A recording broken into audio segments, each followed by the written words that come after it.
आप सभी को जय मसीह की।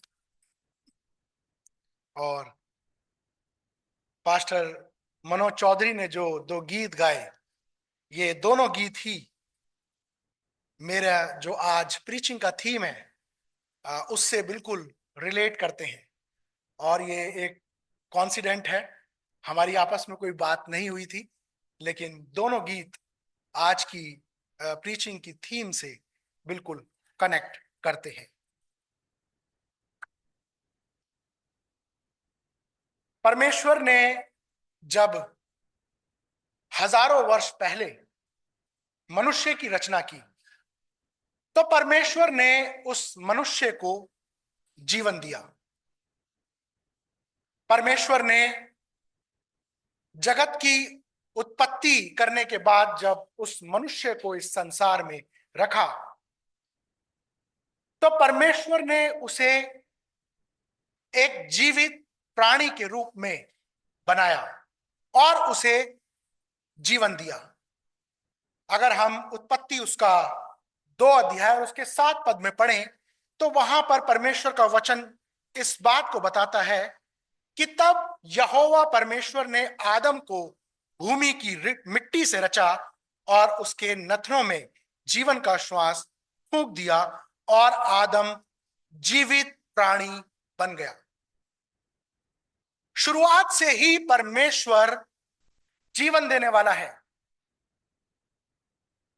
जीवन का लेखक परमेश्वर है।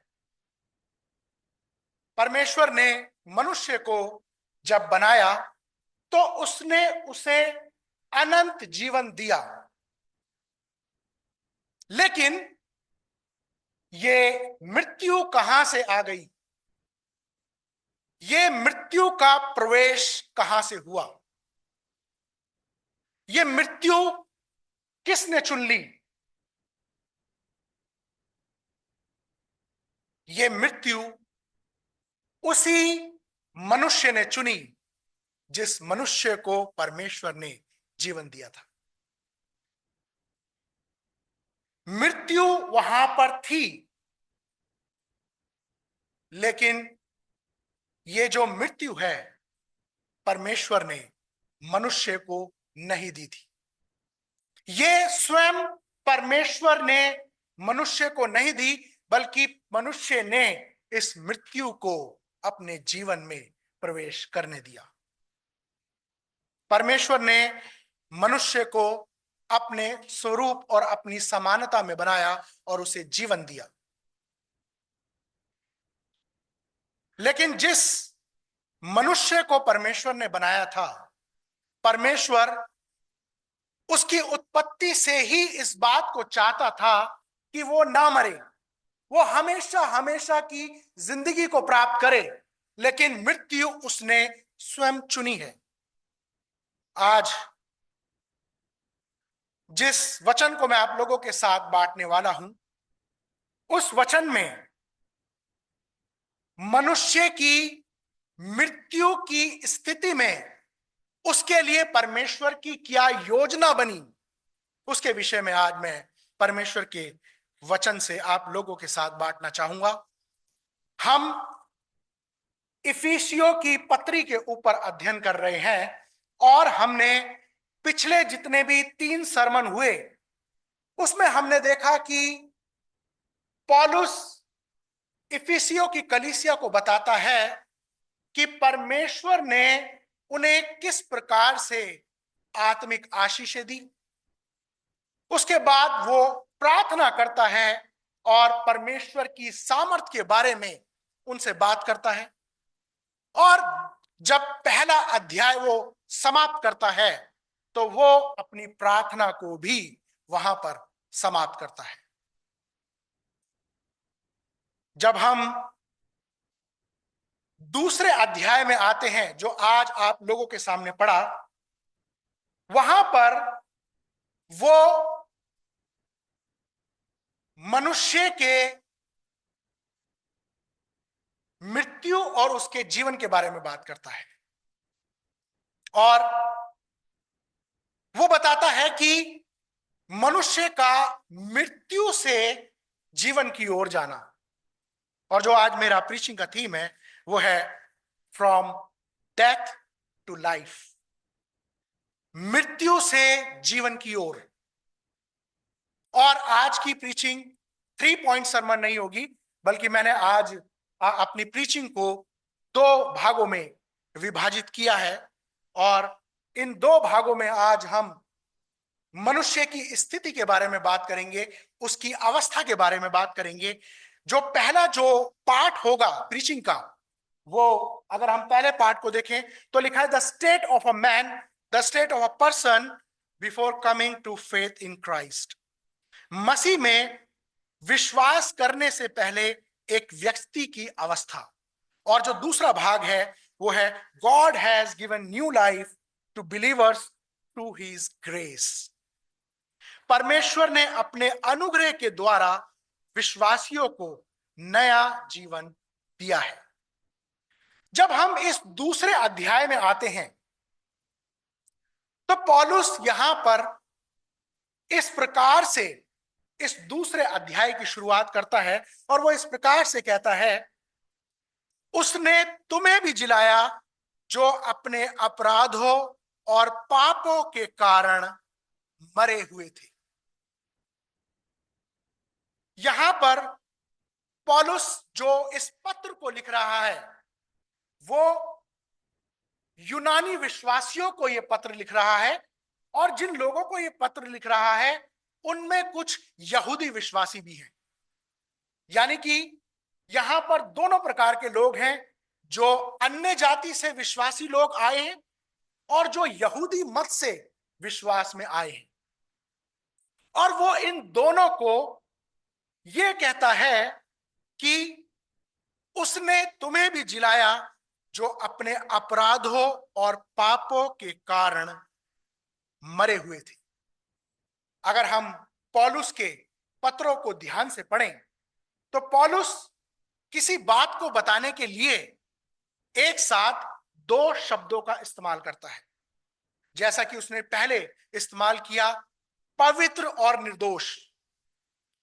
उसका ये लिखने का स्टाइल है कि वो 2 शब्दों को एक साथ सजोकर अपनी बात को बताने का प्रयास करता है।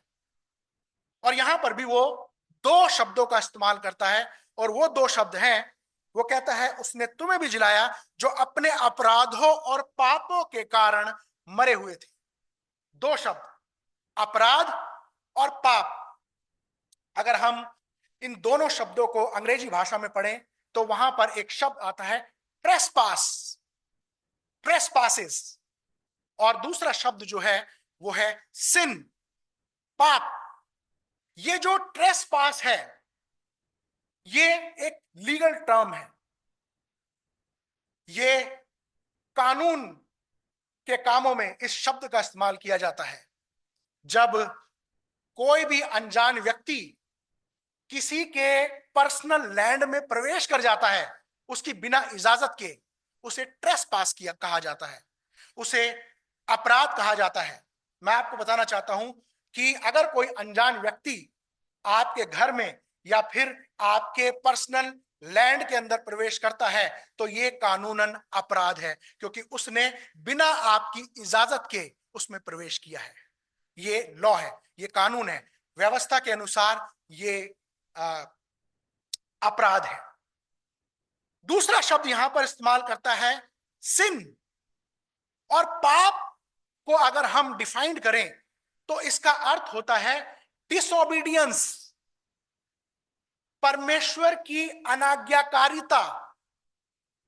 और वो इस बात को बताता है कि तुम लोग अपने अपराधों के कारण, क्योंकि तुमने अपराध किया, तुमने आज्ञा का उल्लंघन किया और तुमने अनाज्ञाकारिता की है, उसके कारण तुम मरे हुए थे।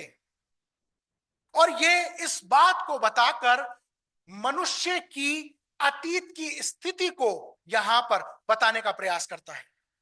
वो इस बात को कहता है कि तुम अपने पापों और अपराधों के कारण मरे हुए थे। अगर कोई आपसे कहे कि पहले आप मरे हुए थे, तो आप कहेंगे कि अरे ये कैसे हो सकता है, मैं तो हमेशा जीवित था, जीवित हूं। इस दुनिया का हर एक व्यक्ति, चाहे वो विश्वासी है चाहे वो अब अविश्वासी है, सब अपने पापों के कारण मरे हुए थे। अदन की वाटिका में परमेश्वर ने आदम को एक पेड़ के फल को खाने के लिए मना किया था, और परमेश्वर ने कहा था कि जिस दिन तू इस पेड़ के फल को खा लेगा उस दिन मर जाएगा। और उस फल को जब उस आदम ने खाया तो मृत्यु उसके जीवन में आ गई,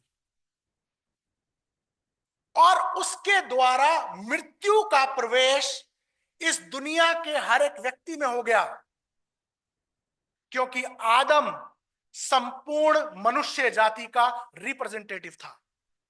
अगर अदन की वाटिका में आदम उस फल को नहीं खाता तो अनंत जीवन इस दुनिया के हर एक व्यक्ति के पास होता, लेकिन आदम जो संपूर्ण मनुष्य जाति का रिप्रेजेंटेटिव था, उसने वो पाप किया।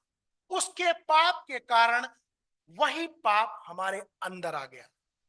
अब जब कोई बच्चा पैदा होता है तो वो भी पापी होता है, क्योंकि उसमें भी आदम का वो पाप अनाज्ञाकारिता उसके अंदर प्रवेश करती है। अब हर एक व्यक्ति को इस संसार के अंदर उद्धारकर्ता की आवश्यकता है। अगर हम रोमियो उसका 5 अध्याय और उसके 12 पद को पढ़ें तो वहां पर रोमियो में इस प्रकार से लिखा है, इसलिए जैसा एक मनुष्य के द्वारा पाप जगत में आया और पाप के द्वारा मृत्यु आई, और इसी रीति से मृत्यु सब मनुष्यों में फैल गई क्योंकि सब ने पाप किया है। एक बार दो बच्चे खेल रहे थे, दोनों भाई बहन थे, और भाई से एक फ्लावर पॉट गलती से खेलते हुए गिर गया। छोटे बच्चे, बिल्कुल नासमझ। उनकी मम्मी उनके पास आई और उनसे पूछा कि ये किसने किया है। उस छोटे से बच्चे ने क्या कहा? मैंने नहीं किया, इसने किया है। ये दोष लगाने की प्रवृत्ति, ये दोष लगाने की सोच कहां से उसके अंदर आई? ये तो छोटा बच्चा है, ये तो नासमझ है। आदम के पाप के कारण संपूर्ण मनुष्य जाति में पाप प्रवेश कर गया और हर एक व्यक्ति के जीवन में पाप उत्पन्न हो गया। अब इस पाप का परिणाम क्या हुआ? इस पाप के कारण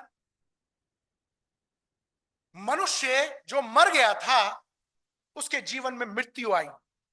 और यहां पर आगे जब पौलुस बताता है कि इस पाप के कारण क्या हुआ, तो वो 2 पद में इस प्रकार से कहता है, जिनमें तुम पहले इस संसार की रीति पर और आकाश के अधिकार के हाकिम अर्थात उस आत्मा के अनुसार चलते थे जो अब भी आज्ञा ना मानने वालों में कार्य करता है। उस पाप के कारण इस अंधकार की शक्तियों ने हमें अपने वश में कर लिया, और विश्वास में आने से पहले हम उसी के अनुसार अपने जीवन को जी रहे थे। यहां पर वो आकाश के अधिकार के हाकिमों के बारे में बात करता है, जो दुष्टता की शक्तियों के बारे में यहां पर वो इस बारे में बताता है। और इस पाप के कारण क्या मनुष्य के जीवन में आया? वो अंधकार की शक्तियों के अनुसार चलने लगा। दूसरा वो कहता है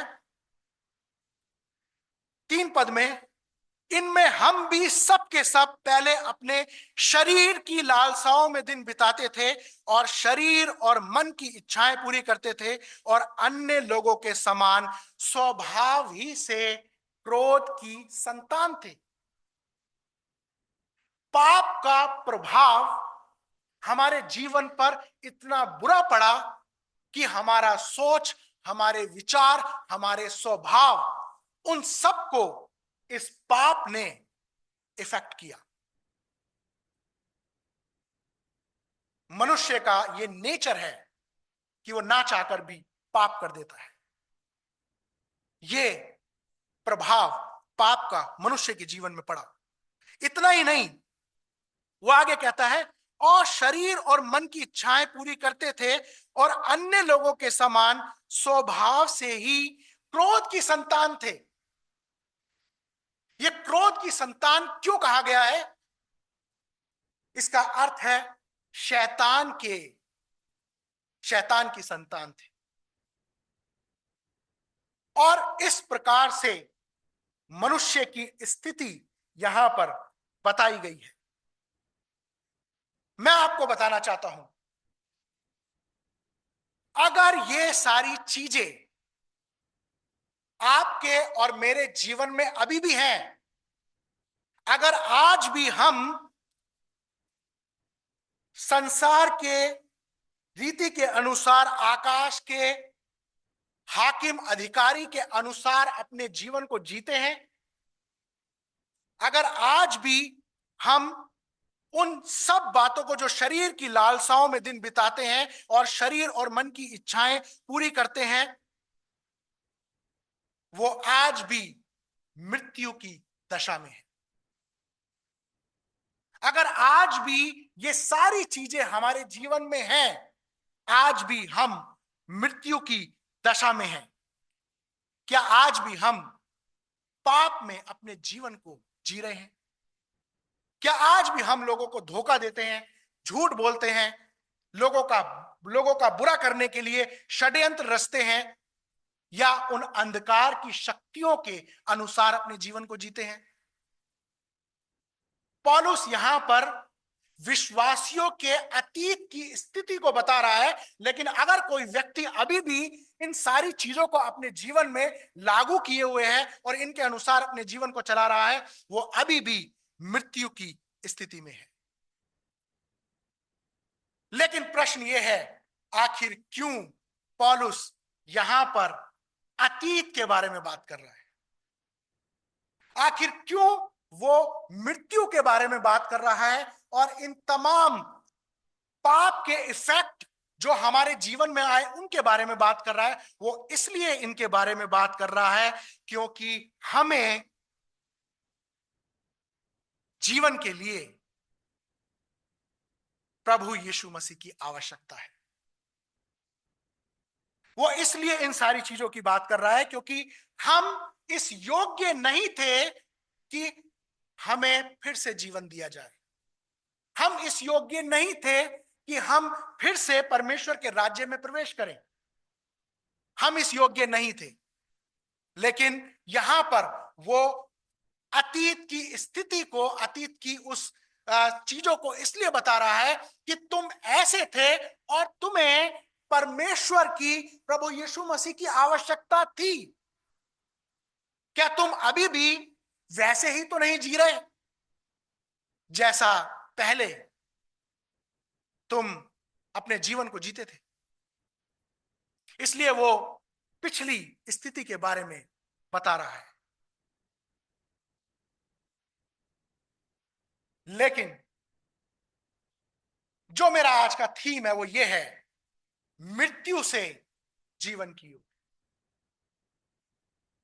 इस दुनिया का कोई भी व्यक्ति मनुष्य को उद्धार नहीं दे सकता, क्योंकि वो पाप जो आदम के द्वारा संपूर्ण मनुष्य जाति में आ गया, इस कारण इस दुनिया का हर एक व्यक्ति पापी हो गया।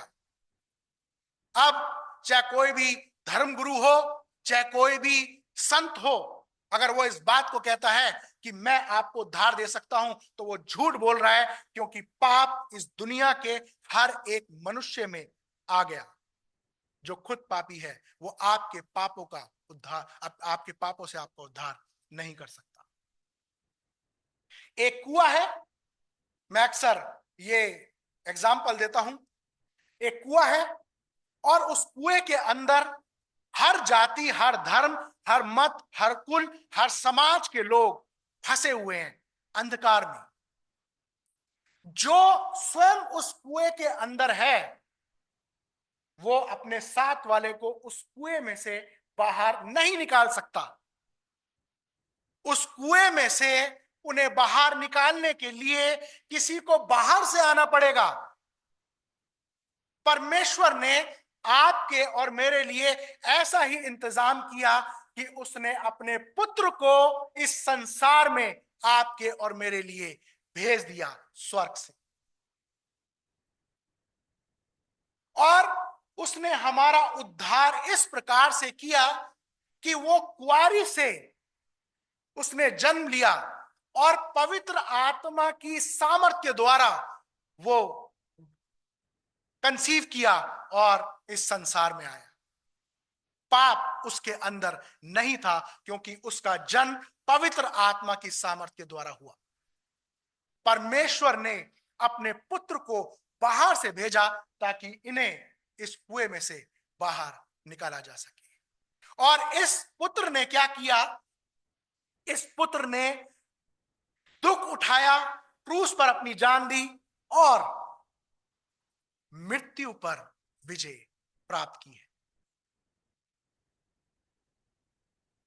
प्रियो,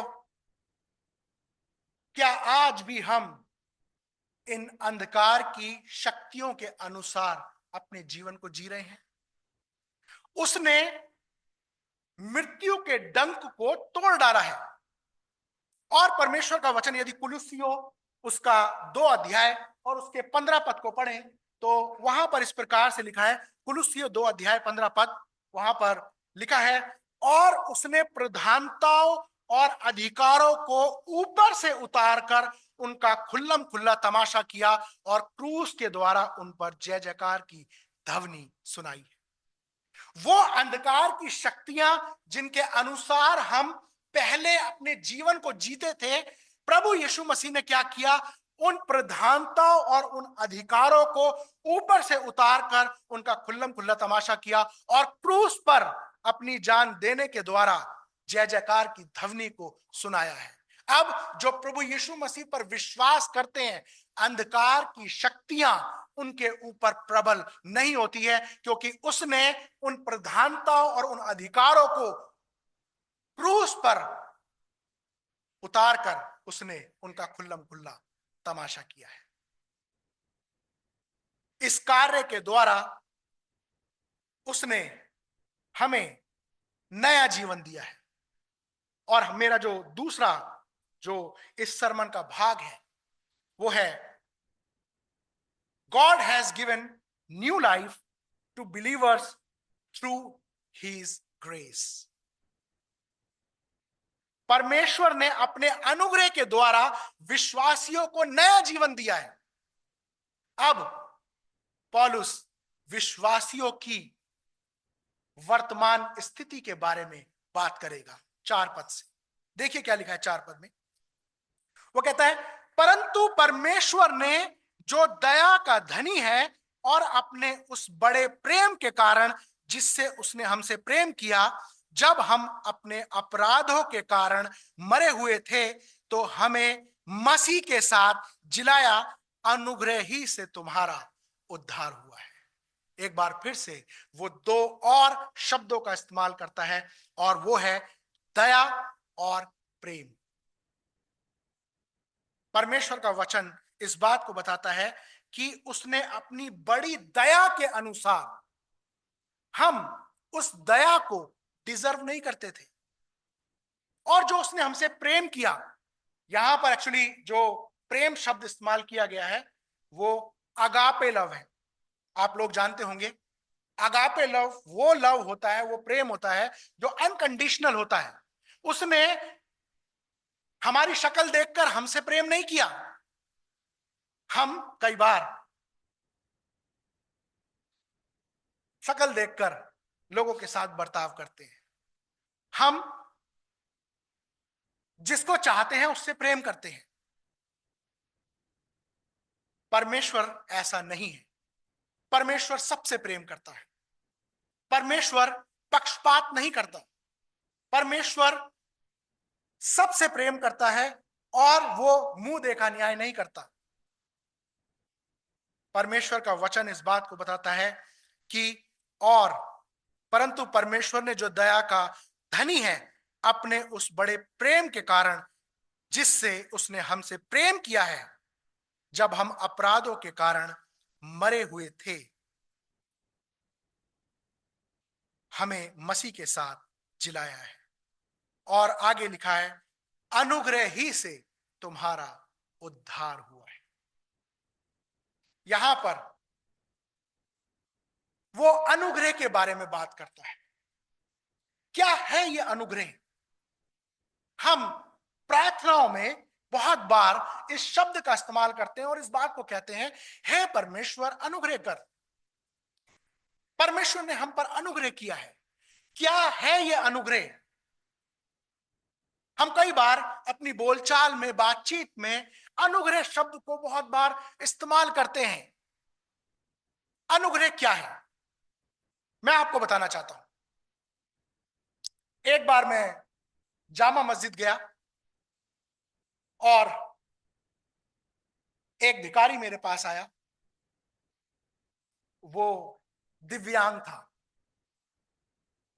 डिसेबल था। वो मुझसे पैसे मांगने लगा।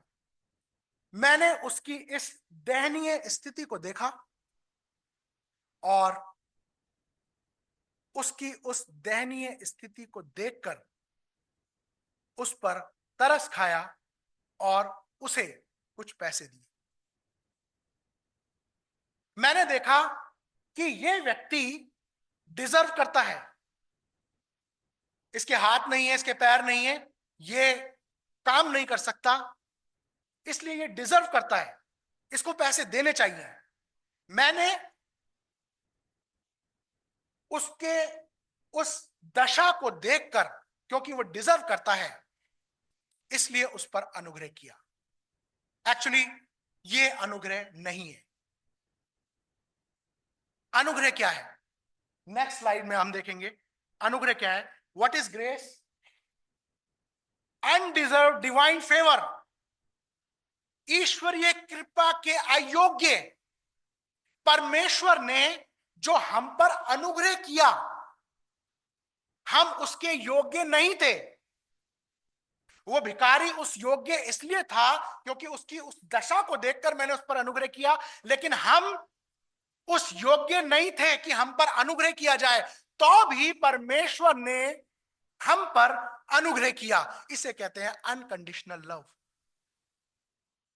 उसने हम पर अनुग्रह किया, अनडिजर्व डिवाइन फेवर। हमने परमेश्वर की आज्ञा का उल्लंघन किया, हम उसके विरोध में चले गए, हम अंधकार की शक्तियों के अनुसार अपने जीवन को जी रहे थे। आज भी हम कई बार उन अंधकार की शक्तियों के अनुसार अपने जीवन को जीते हैं। जब लोग अन्य जाति से प्रभु में आते हैं,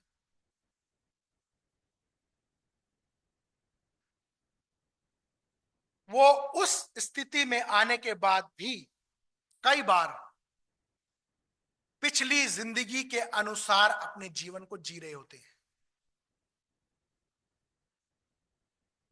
जिस धर्म में से वो आए हैं, क्योंकि वो बहुत सी चीजों की वहां आराधना करते थे, जब उन्होंने उन्हें छोड़ा और यहां आ गए तो वो चीजें एक्टिव हो जाती हैं और यहां पर आकर वो मसीह के साथ, जो उनको प्रोटेक्ट कर सकता है, उसके साथ अच्छी मित्रता नहीं करते हैं। उनका जीवन उधर भी होता है, इधर भी होता है। वहां पर उन्होंने दुश्मनी कर ली और यहां पर मित्रता नहीं करी, इसलिए वो अंधकार की शक्तियां उनके जीवन पर कार्य करती हैं। अगर आपने वहां पर दुश्मनी कर ली है उनसे, तो यहां पर आपकी मित्रता इतनी स्ट्रांग होनी चाहिए कि अंधकार की शक्तियां जब आपके जीवन पर प्रभाव डालें, तो मसीह तुम्हारे सामने आकर खड़ा हो जाए और मसीह आपको वहां पर प्रोटेक्ट कर सके। ये समस्या आज भी अन्य जाति से आए हुए लोगों के बीच में बनी हुई है। आज मनन कीजिए, आपकी मित्रता प्रभु यीशु मसीह के साथ कैसी है। हम इस योग्य नहीं थे कि वो हम पर अनुग्रह करे, लेकिन तो भी उसने हमसे अनकंडीशनल लव किया और उसने ऐसा फेवर दिखाया जिसके हम योग्य नहीं थे। एक और शब्द यहां पर दिया गया है, वो है unmerited favour of God toward man. मनुष्य के प्रति ईश्वर की कृपा बिना किसी कारण के जिसके लिए वह योग्य भी नहीं था। परमेश्वर हमसे बेवजह हम पर अनुग्रह करता है। हम किसी मनुष्य पर बेवजह अनुग्रह नहीं करते हैं।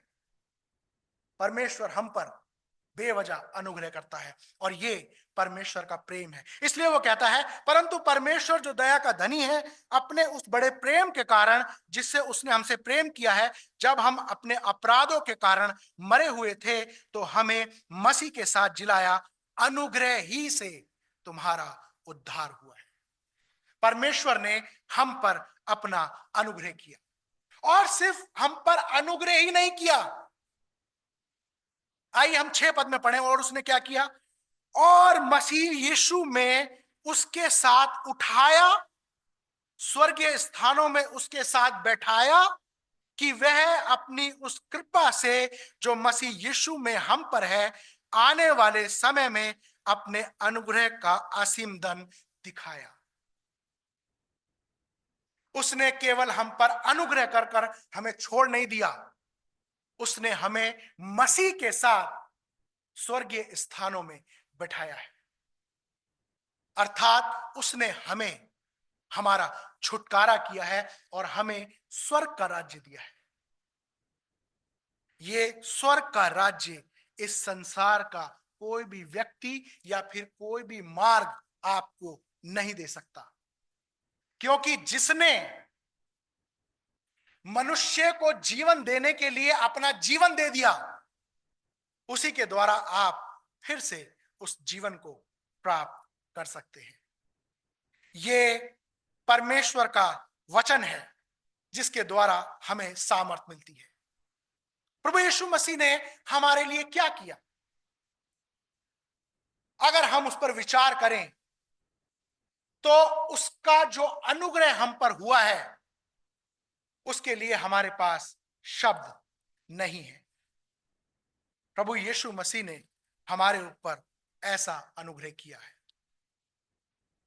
और यह उद्धार हमें किस प्रकार से मिला, 8 पद में हम पढ़ेंगे, लिखा है, क्योंकि विश्वास के द्वारा अनुग्रह ही से तुम्हारा उद्धार हुआ है, और यह तुम्हारी ओर से नहीं वरन परमेश्वर का दान है।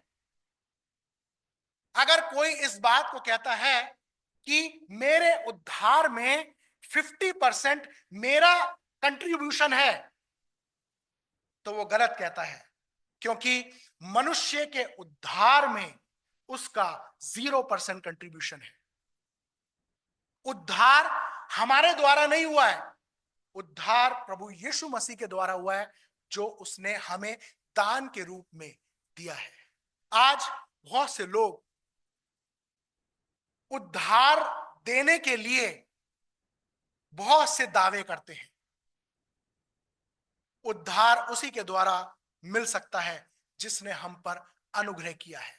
अगर हम चर्च हिस्ट्री में जाएं तो वहां पर 10वीं शताब्दी में रोमन कैथोलिक चर्च के एक पोप हुए और उन्होंने एक फरमान जारी किया और उन्होंने कहा कि मनुष्य के पापों की क्षमा एक तरीके से हो सकती है। उन्हें एक बॉन्ड खरीदना पड़ेगा जिसका नाम दिया इंडल्जेंस। अगर लोग आएंगे, उनको अपने पापों की क्षमा चाहिए, तो उन्हें वो बॉन्ड पैसे देकर खरीदना पड़ेगा और वो लेकर वो प्रीस्ट के पास जाएंगे, उसको जमा करेंगे और उनके पापों की क्षमा हो जाएगी। आपको क्या लगता है कि क्या ऐसे पापों की क्षमा हो सकती है? हो सकती है? नहीं। ऐसे समय में एक व्यक्ति खड़ा हुआ जिसका नाम था मार्टिन लूथर। और इस व्यक्ति ने इस गलत प्रथा को कंडेम किया। उसने 95 ऐसी शिक्षाएं रोमन कैथोलिक चर्च के दीवार पर लगा दी और बता दिया कि मनुष्य का उद्धार इंटेलिजेंस खरीदने के द्वारा नहीं हो सकता, बल्कि मनुष्य का उद्धार विश्वास के द्वारा, परमेश्वर के अनुग्रह के द्वारा हो सकता है। मनुष्य का उद्धार पैसों से खरीदा नहीं जा सकता, उसके लिए किसी ने कीमत चुकाई है।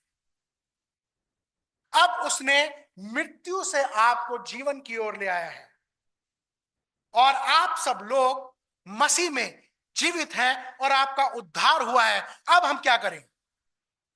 10 पद में कहता है, क्योंकि हम उसके बनाए हुए हैं और मसीह यीशु में उन भले कामों के लिए सिरजे गए हैं जिन्हें परमेश्वर ने पहले से हमारे करने के लिए तैयार किया है। मृत्यु से जीवन की ओर आपको लाने के लिए एक उद्देश्य निर्धारित किया है, और वो है आपको और मुझे परमेश्वर के कार्य को करना जरूरी है। अब हमें मसीह के कामों में अपने जीवन को बिताने की जरूरत है। अब हमें मसीह के अनुसार अपने जीवन को चलाने की जरूरत है। जो लोग बैप्टिज्म लेने वाले हैं, कृपया करके ध्यान से सुन लीजिए। किसी के कहने के द्वारा बैप्टिज्म मत लेना। अगर सचमुच मसीह को अनुभव कर लिया है तो ही बपतिस्मा लेना। ऐसा नहीं होना चाहिए कि बपतिस्मे लेने के बाद आप अपनी पिछली जिंदगी में फिर से लौट जाएं। यह आपका डिसीजन है। सोच समझकर यह निर्णय लेना। अगर मसीह में जीना है और मसीह में मरना है तो ही बपतिस्मा लेना। वापस लौटने का कोई सवाल नहीं होता। भाई साहब ने अभी बताया, उद्धार बपतिस्मे के द्वारा नहीं है। अगर आप बपतिस्मा नहीं भी लेंगे तो भी आप परमेश्वर के राज्य में प्रवेश करेंगे, लेकिन बपतिस्मा लेने के बाद अगर आप वापस अंधकार की उन प्रधानताओं के अनुसार अपने जीवन को जीते हैं तो वो और भी ज्यादा भयानक होगा।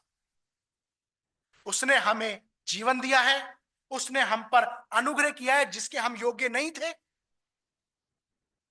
इसलिए ध्यान से और सोच समझकर अपने जीवन को जीने की आवश्यकता है। पौलुस हमारी जिम्मेदारियों को बताते हुए इस खंड को समाप्त करता है। आइए, जिस परमेश्वर ने हमें जो मरे हुए थे उसे जीवन दिया है, उस जीवन को उस मसीह के लिए जीने वाले हो सके। परमेश्वर इन वचनों के द्वारा हम सभी को आशीष दे।